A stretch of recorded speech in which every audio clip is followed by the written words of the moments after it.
Hello everyone, आप सभी लोगों का स्वागत है टीचिंग परीक्षा के आज के इस वीडियो में, जिसके अंदर में फ्रेंड्स एक बहुत ही इंपॉर्टेंट मुद्दे के ऊपर मैं आप लोगों से बात करनी है। आप लोगों को बता दूं कि जो शिक्षा विभाग है उसके द्वारा जो है एक नोटिस जारी किया गया है, जिसके अंदर में ये बोला गया है कि जितने भी लोग हैं जिनको 5% रिलैक्सेशन के वजह से बाहर किया गया था उनकी सूची मांगी गई है। पूरी की पूरी जानकारी मैं आप लोगों को दूंगा। इस वीडियो को पूरा आखिरी तक देखिए, ऐसा ना हो कि कोई जानकारी आप लोगों से छूट जाए जिसके वजह से आपको बाद में जो है वो पछतावा हो और बाद में जो है आप उस जानकारी के अभाव के अंदर में कोई गलत जो है डॉक्यूमेंट लगा दे या कोई चीज आप जुटाने में रह जाए। पूरा वीडियो ध्यान से देखिएगा आप लोग। देखिए फ्रेंड, सबसे पहली चीज तो यहाँ पर में ये है कि पंकज कुमार जो है निदेशक प्राथमिक शिक्षा के, उन्होंने जो है सभी जिला पदाधिकारियों को एक लेटर जारी किया है। उन्होंने कहा है कि स्वाति गुप्ता बनाम राज्य सरकार एवं अन्य जो मामले हैं। अब देखिए, मैं आप लोगों को स्वाति गुप्ता वर्सेस बिहार और अन्य जो मामला है उसका भी डॉक्यूमेंट दिखाऊंगा। टीचिंग परीक्षा पर आज आप लोगों को पूरी की पूरी जानकारी मिलेंगी, एक एक परत जो है वो आप लोगों को यहाँ पर मैं दिखाने वाला हूं मैं कि हुआ क्या है। अब आप लोग बस एक चीज ध्यान रखिएगा, अभी आगे में आएगा स्वाति गुप्ता वर्सेस, ठीक है, जो राज्य सरकार है, ठीक है, उसका क्या मामला है वो भी मैं आपको बता देता हूं। तो अब इसको बताने से पहले अब मैं आपको लेकर चलता हूं कि क्या मामला क्या है स्वाति गुप्ता वर्सेस बिहार सरकार का, जिसके अंतर्गत जिसके वजह से क्या किया है शिक्षा जो यहाँ पर में प्राथमिक शिक्षा निदेशक है उन्होंने क्या किया है। जितने भी अभ्यर्थी ऐसे हैं जिनको सीटेट परीक्षा के उत्तीर्णांक के आधार पर या तो उनकी सेवा समाप्त कर दी गई है या फिर उनको टर्मिनेशन का लेटर दिया गया है, उन सभी की सूची जो है सर्वोच्च प्राथमिकता के अंदर में मांगी है। क्यों मांगी है? क्योंकि कोर्ट ने मांगा है।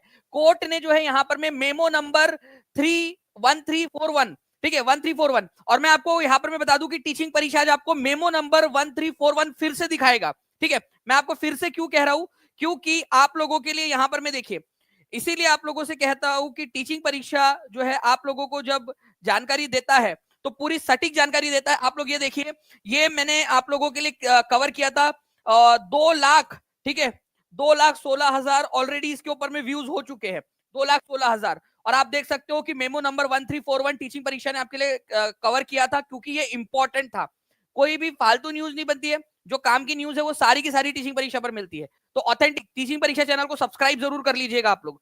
ये ऑलरेडी मैंने कवर किया हुआ था पूरा का पूरा आप लोगों के लिए, 2 लाख से ज्यादा लोग ऑलरेडी देख भी चुके हैं उसको। अब आते हैं वापस से फ्रेंड्स, यहाँ पर में क्या हुआ है कि जितने भी बच्चे ऐसे हैं जिनका 5% जो जिनको रिलैक्सेशन दिया गया था और बाद में उनकी नौकरी चली गई या उनको टर्मिनेशन का ऑर्डर दिया गया है, उन सबकी सूची मांगी है। अब हुआ क्या था, ध्यान से समझिए आप लोग। स्वाति गुप्ता वाले केस के ऊपर मैं लेकर आता हूं। आप लोग देखिए, पूरा का पूरा मामला है ये मेमो नंबर, ठीक है, ये जो मेमो है 1341, ये मेमो भी आपको दिखाऊंगा मैं।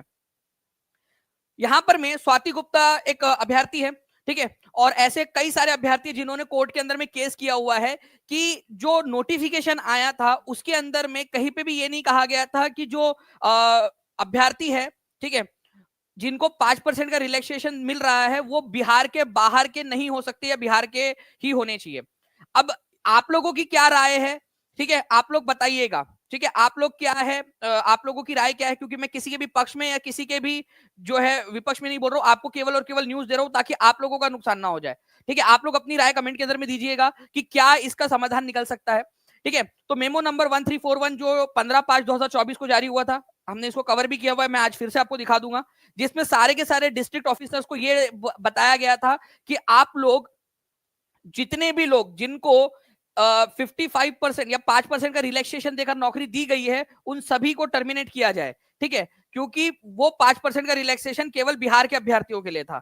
तो इस व्यू में क्या हुआ कि बहुत सारे जो अभ्यर्थी थे जिनकी जॉब चली गई। ठीक है, अब यहां पर में कोर्ट ने उन सभी, ठीक है, उन सभी के यहां पर में जो है मांगे है, लिस्ट मांगी है, जिनको टर्मिनेट किया गया है या उनको टर्मिनेशन का ऑर्डर इशू किया गया है, उन सभी की लिस्ट मांगी है। ये दूसरा केस, ये स्वाति गुप्ता वाला केस है। अब मैं आपको एक और केस के ऊपर में लेकर चलता हूं। ठीक है, आप लोग यहां पर में इस केस को देखिए, इस केस के अंदर में तो और भी ज्यादा बड़ी बात है। ठीक है, ये ऑफिशियल मैंने जो है पटना हाईकोर्ट की वेबसाइट से डाउनलोड किया, आप लोग बिल्कुल इसको रिलाई कर सकते हो और पूरा जानकारी आपको इसके अंदर में मिल जाएगी। देखिए इस केस के अंदर में क्या हुआ, मैं आपको बताता हूं हुआ क्या है। एक अभ्यर्थी है जो फिजिकली डिसेबल्ड है, ठीक है, डिफरेंटली एबल्ड है, या आप लोग दिव्यांग है, आप लोग ये समझ सकते हो। अब उन्होंने भी यहां पर में 1341 जो है उसको कोट किया कि 1341 जो मेमो हुआ था, पत्रांक जारी हुआ था 15/5/2024 को, उसकी वजह से उनकी जॉब चली गई। ठीक है, यहां पर में कुछ आर्ग्यूमेंट्स दिए गए हैं। आर्ग्यूमेंट में क्या बोला गया है आप लोग समझिए। यहां पर में ये बोला गया है कि जो 55% जो बोला गया था कि भाई 55% लगेंगे, ठीक है, ये नोटिफिकेशन में कहीं पे भी नहीं दिया था, और बाद में जो है उसको जो है ये नहीं कहा गया था कि भाई बिहार के बाहर की जो महिलाएं हैं उनके ऊपर में लागू नहीं होगा, केवल महिला लिखा हुआ था, जनरल कैटेगरी की महिला लिखा हुआ था। बाद में ये कहा गया, जॉब लगने के बाद में ये बोला गया कि वो केवल और केवल बिहार की महिलाओं के लिए लागू था। अब जब यहां पर मैं बात ये आगे बढ़ी तो कोर्ट ने ये कहा, पटना हाईकोर्ट की बात करो मैं, पटना हाईकोर्ट ने ये कहा, ठीक है, क्योंकि जो इनके वकील थे, ठीक है, इस अभ्यर्थी के जो वकील थे, उन्होंने ये दावा किया था कि जो वुमेन होती है वो होमोजीनियस लॉट है। कितने लोग वुमेन को होमोजीनियस लॉट मानते हैं और कितने नहीं मानते। होमोजीनियस लॉट या होमोजीनियस ग्रुप का मतलब होता है कि अगर हमारे देश की महिला है तो वो सारी की सारी एक ही कैटेगरी की माने जाएंगी, अनलेस एंड अनटिल के उनके अंदर में लॉ बनाकर, कानून बनाकर कोई क्लासिफिकेशन ना किया गया हो। ठीक है, तो मतलब देश की महिलाएं एक ह्यूमन होमोजीनियस लॉट है, जो पुरुष है वो एक होमोजीनियस लॉट है। ठीक है, और देश के जो नागरिक है वो पूरे के पूरे एक होमोजीनियस लॉट है। इसका मतलब ये होता है कि महिलाएं, उनमें महिला महिला में भेदभाव नहीं किया जा सकता अनलेस अनटिल के कानून ना बना जाए। मैं आपको सिर्फ जानकारी दे रहा हूं, निर्णय लेना और क्या सही है क्या गलत है वो आप लोगों का काम है। ठीक है, आप लोग बताइएगा कमेंट करके। देख, यहां पर मैं बोला गया है कि 26/2023 को जो बताया गया था, जो नोटिफिकेशन आया था और उसका जो कॉरिजेंडम आया था, मतलब उसका जो संशोधन आया था, उसमें भी ये नहीं बताया गया। ठीक है, इवन कहीं पे इवन रिमोटली सजेस्ट का मतलब क्या होता है, ये देखिए, आप लोगों के एग्जाम में भी काम आएगा, थोड़ा सा समझ लीजिए इस चीज को। ये इसका मतलब क्या होता है, इवन रिमोटली सजेस्ट का मतलब ये होता है कि भाई कहीं पे भी दूर दूर तक ये बात नहीं बताई गई थी कि ये जो रिलैक्सेशन है केवल जो है वो बिहार की महिलाओं के लिए है और आउटसाइडर के लिए नहीं है। इसका ये मतलब होता है। तो कभी अगर आप लोग एग्जाम वगैरह दो तो आप रिमोटली सजेस्ट अगर आपको इस तरीके से आए पैराग्राफ के अंदर में, तो आप लोग ये भी ध्यान रख सकते हो। तो आप लोगों के इन्फॉर्मेशन के साथ साथ में पढ़ाई भी होती जा रही है। ठीक है, तो ये आप लोगों ने याद रखना है कि ये होगी बात कि कहीं पे भी बोला नहीं गया था यहां पर। ओके, अब इसी के परिप्रेक्ष्य में जो हाईकोर्ट है उन्होंने क्या कहा आप लोग समझिए। यहां पर में हाईकोर्ट ने कहा कि भाई it is further submitted that state of Bihar can not discriminate differently able candidate based on resident. जो डिफरेंटली एबल कैंडिडेट है उनके साथ में तो नहीं कर सकते। एक तो हो गई महिलाएं होमोजीनियस है, और दूसरा यहां पर मैं बोला है कि कैंडिडेट जो है अगर डिफरेंटली एबल है, अगर उसका कोई बीमारी है या वो डिफरेंटली एबल्ड है, तो उसके आधार पर आप रेसिडेंट के आधार पर नहीं कर सकते। मुंगेर जिले ने कई सारे पत्रांक जारी किए जिसके जरिए बाहर किया गया। ठीक है, अब यहां पर मैं आप लोग देखिए क्या बोला गया है।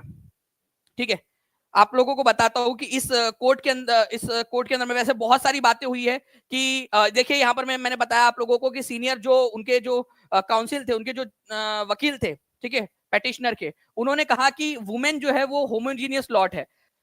ठीक है, women of country are homogeneous lot. अब आप लोग बताइएगा कितने लोग होमोजीनियस लॉट मानते हैं फीमेल को, कितने नहीं मानते, आप कमेंट करके बता सकते हैं। ठीक है, पूरी जानकारी, एक एक जानकारी आप लोगों को दे रहा हूं, पूरा वीडियो देखिएगा आप लोग, आपको समझ में आ जाएगा।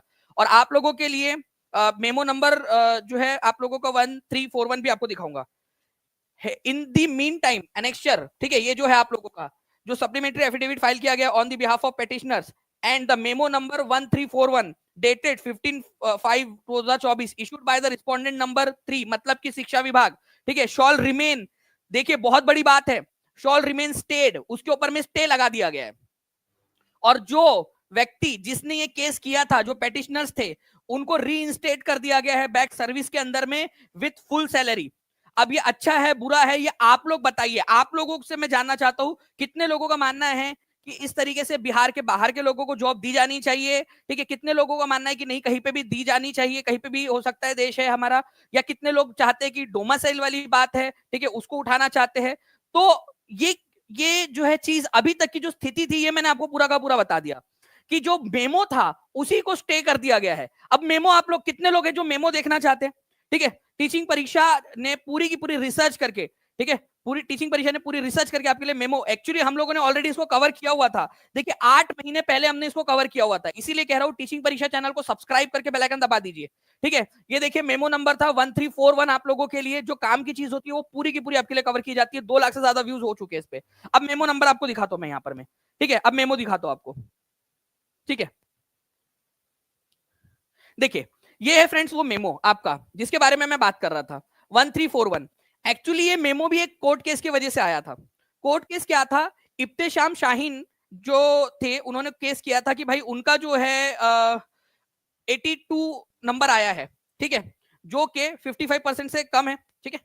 तो उन्होंने बोला था कि उनको जॉब मिलनी चाहिए करके, जबकि वहां पर मैं 60% बोला है। तो यहां पर मैं इस पत्रांक के अंदर में उन्होंने, ठीक है, जो उस समय के निदेशक थे माध्यमिक शिक्षा के कन्हैया प्रसाद श्रीवास्तव जी, उन्होंने यहाँ पर मैं देखिए पूरी की पूरी यहाँ पर मैं उसको क्लियरिफाई किया था। उन्होंने कहा था कि चूंकि आवेदिका राज्य के बिहार बाहर की निवासी है और सामान्य श्रेणी के तहत आती है, जिस कारण उन्हें बिहार राज्य के अंतर्गत आरक्षण का लाभ दे नहीं होगा। मतलब कि केवल और केवल बिहार राज्य की महिलाओं के लिए वो एप्लीकेबल होगा, बिहार राज्य के बाहर के महिलाओं के लिए एप्लीकेबल नहीं होगा। ये इसके अंदर में उन्होंने बता दिया था, ठीक है। और इसके अलावा उन्होंने यहाँ पर में जो है आप लोगों को पूरा का पूरा जो है 55% वाला कैलकुलेशन और ये सारी चीजें भी उन्होंने बता दी थी, ठीक है। पूरा इसके अंदर में कवर कर दिया गया था आप लोगों का, आप लोग यहाँ पर में देख भी सकते हो, ठीक है। ये पूरा इसके अंदर में ना एक और चीज है, एक और मेरे पास में आप लोगों के लिए जो है लेटर है, ठीक है, पूरा रिसर्च करके, क्योंकि देखिए मैं इसके ऊपर में बहुत लंबे समय से, ठीक है, 9/1/2025, ठीक है, 9/1/25, 20/25, 20/5, 10/1, मैं बहुत लंबे समय से इस चीज को ट्रैक कर रहा हूं और आप लोगों के लिए हर एक चीज को मैं जमा कर रहा था आपके लिए जानकारी को, ठीक है, कि इसका क्या है, क्या ये चीज आप लोगों के लिए, ठीक है। तो देखिए फ्रेंड्स, एक पत्रांक और है आप लोगों का जिसके अंदर में ये बताया गया था, ठीक है, कि जो राउंड ऑफ है, राउंड ऑफ वाला आप लोगों का कि 82.5 चाहिए, 54.66% होता है अगर 82 को माने तो। ये सारी की सारी चीजें थी, मिथिलेश मिश्र जी ने इसको दिया था। अब हुआ क्या है, जिस जिस जो है इसके अंदर में ये कहा गया था कि सीटेट के अंदर में, ठीक है, राज्य के केवल राज्य की महिलाओं को ही 5% का जो है वो दे होगा, उसके ऊपर में स्टे लगा दिया गया है। सबसे बड़ी बात, उस पर स्टे लगा दिया गया है। दूसरी चीज, दूसरे किसी एक केस के अंदर में, ठीक है, मैं आप लोगों को यहां पर मैं दिखाना चाहूंगा दूसरे एक केस के अंदर में क्या किया गया है। दूसरे केस के अंदर में जो है ये बोला गया है कि आप उन महिलाओं को, और दोनों अलग अलग जजेस हैं, ठीक है, आप देख लीजिए यहां पर में, ठीक है, ये है सत्यव्रत वर्मा, जस्टिस सत्यव्रत वर्मा, और वो है पूर्णेंदु, ठीक है, जस्टिस पूर्णेंदु। तो आप लोगों का दोनों के दोनों अलग अलग जजेस है और दोनों ने अलग अलग जजेस के अंदर में जजमेंट के अंदर में मेमो नंबर 13, ठीक है, 41 के ऊपर में जो है आपका उन्होंने उठाया है, ठीक है, सवाल उठाए हैं। और ये पूरा का पूरा श्रेय मैं इसको देना चाहूंगा इस पूरी भसड़ का, ठीक है। कोई है किसी के पास में गोभी का फूल तो वो दीजिए बिहार सरकार को, ठीक है, बिहार सरकार को दीजिए, अधिकारियों को दीजिए जिन्होंने नोटिफिकेशन के अंदर में, ठीक है, ना तो उसको क्लियरली मेंशन किया कि क्या चीज है, ना ही उन्होंने कोरिजेंडम के अंदर में उसको डाला, जो उन्होंने संशोधित नोटिफिकेशन डाला था उनको दीजिए। इससे क्या हो रहा है, क्या हो रहा है यहां पर में, जो बच्चे हैं बिहार के बच्चे हैं, ठीक है, उन लोगों को भी वेट करना पड़ रहा है। जिन लोगों ने बाहर से अप्लाई किया था, सिलेक्शन हो गया, अब उनका भी मेंटल हरासमेंट से हो जा रहे, दोनों के दोनों जो है यहां पर में जा रहे हैं, पिस रहे। पहले एक बार क्लियर कर देने में क्या दिक्कत है, ठीक है। तो आप लोगों को बताना चाहूंगा यहां पर में एक जो सबसे जो बड़ी चीज आप लोगों के लिए यहां पर में हुई है कि भाई दोनों के ही अंदर में आपका इसको स्टे कर दिया गया है, मेमो नंबर को ही, ठीक है, 1341 को, ठीक है, इसको स्टे कर दिया गया है। और जितने भी लोग थे उनकी सूची भी मांगी गई है कि जिनको निकाला गया था उनकी सूची दी जाए, ठीक है। तो अब आप लोग मुझे कमेंट करके बताएंगे, देखिए मैं किसी के भी पक्ष में नहीं बोल रहा हूं, ना मैं विपक्ष में बोल रहा हूं, ठीक है। आप लोगों को न्यूज और आप लोगों तक जानकारी पहुंचाना काम था, ठीक है, कि आप लोगों तक ये जानकारी पहुंचा दी जाए कि हो क्या रहा है, ताकि आप उस हिसाब से अपनी प्रिपरेशन को और ज्यादा बढ़ाए, ठीक है। अगर आपको लग रहा है कंपटीशन बढ़ रहा है ना, तो अपने देखो अपने हाथ में ये सारी चीजें नहीं है, आप लोगों के हाथ में क्या है, ठीक है, आप कोर्ट केस कर सकते हो, सारी चीजें कर सकते हो, अल्टीमेटली तो जज को देना है, ठीक है। आपके हाथ में क्या है, आप अपनी पढ़ाई को और ज्यादा धार दे सकते हो, आप अपनी पढ़ाई को और ज्यादा बेहतर कर सकते हो, आप अपने आप को और ज्यादा जो है काबिल बना सकते हो। बाकी जो बैकग्राउंड में लड़ाई लड़नी है आप लोगों ने, वो तो बैकग्राउंड में लड़नी है। मैं दोनों पक्षों को जो अलग अलग है उन सबको अलग अलग अपने तरह से आप ले लीजिए, ठीक है। लेकिन आपको क्या करना है इंडिविजुअल तौर पर, कितने लोग एग्री करते हैं ये बता दीजिएगा, कि आपको अपने आप को और ज्यादा मजबूत करना पड़ेगा। इसीलिए टीचिंग परीक्षा आपको पहले दिन से, आज से करीब 3 महीने पहले से मैं आप लोगों को बता रहा हूं, ठीक है, hope for the best but prepare for the worst, ठीक है। और इसी वजह से आप लोगों को कंटिन्यूअसली पेड क्लास के अंदर में भी मैं वॉर मोड में रख रहा हूं आप लोगों को, कि आप ऐसे पढ़िए जैसे कि आप एक ही पोस्ट है और आपको उसके ऊपर में सफलता हासिल करनी है। आप लोगों के लिए कंटिन्यूअसली अलग अलग प्रकार से टेस्ट लेकर, ठीक है, यूनिट टेस्ट लेकर हमेशा कुछ ना कुछ पढ़ाई वाले मोड में आपको रखने की कोशिश की जा रही है। ठीक है, कि आप ऐसा ना हो कि केवल एग्जाम के समय में पढ़ाई करें। ओके, अगर एग्री करते हो तो सेशन को लाइक कर देंगे फ्रेंड, जहां भी शेयर कर सकते हो अपने दोस्तों के साथ में। ठीक है, वहां पर मैं फैला दीजिए बात को। मैंने पूरी जानकारी आप लोगों को दी है इसके अंदर में। ठीक है, इसमें गलती किसी की अगर है तो बिहार सरकार के उन अधिकारियों की है जिन्होंने नोटिफिकेशन बनाया, जिन्होंने कोरेजेंडम के अंदर में एटलीस्ट डाल देना चाहिए था ये चीज। ठीक है, क्या आप लोग मानते हो कि एटलीस्ट करेक्शन करते समय डाल देना चाहिए था? डाल देते वो तो हो जाता कम से कम, या फिर बता देते, कोई कहीं पे बता देते, क्योंकि यहां पर मैं कोर्ट ने एक बहुत बड़ी बात कही है। ठीक है, आप एक चीज को समझिए यहां पर। ठीक है, जो मुद्दा इन्होंने उठाया है, कोर्ट ने बोला है कोर्ट के अंदर में कि भाई इवन रिमोटली कहीं पे भी ये बात नहीं कही गई थी। ठीक है,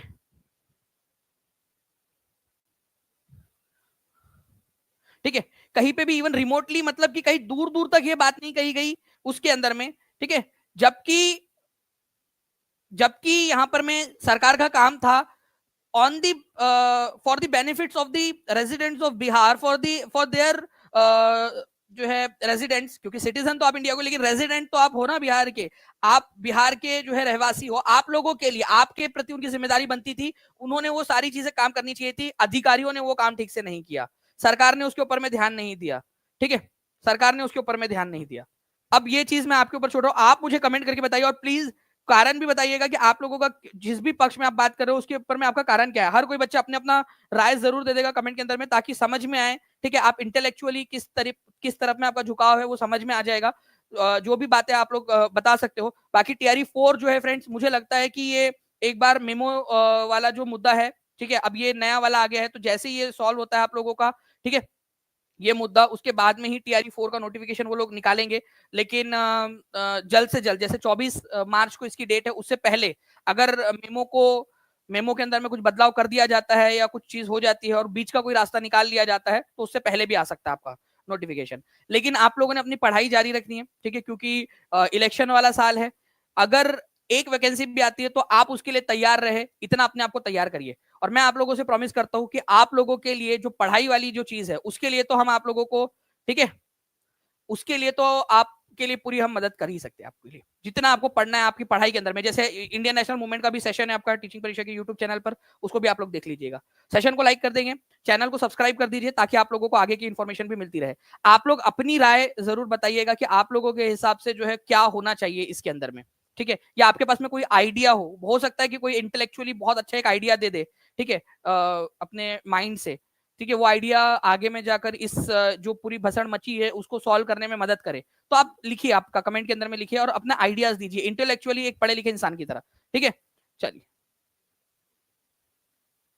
चलिए, thank you very much friends. मिलते हैं हम लोग हमारे जो है पढ़ाई वाले वीडियो में। अभी आप लोगों का इंडियन नेशनल मूवमेंट का लेक्चर भी है। ठीक है, चलिए, thank you very much, take care and bye, God bless you all. आप लोगों के कमेंट्स का इंतजार रहेगा नीचे में, आप लोग किस तरीके से आप लोगों की राय रखते हो, जल्दी से जल्दी रख दीजिएगा। मैं अभी अगले 5 मिनट तक पढ़ूंगा अभी आप लोगों के कमेंट्स को, तो देखते हैं कि कितने लोग यहाँ पर मैं कमेंट्स के अंदर में अपनी क्या क्या राय रख रहे हैं। Okay, thank you friends, bye, thank you.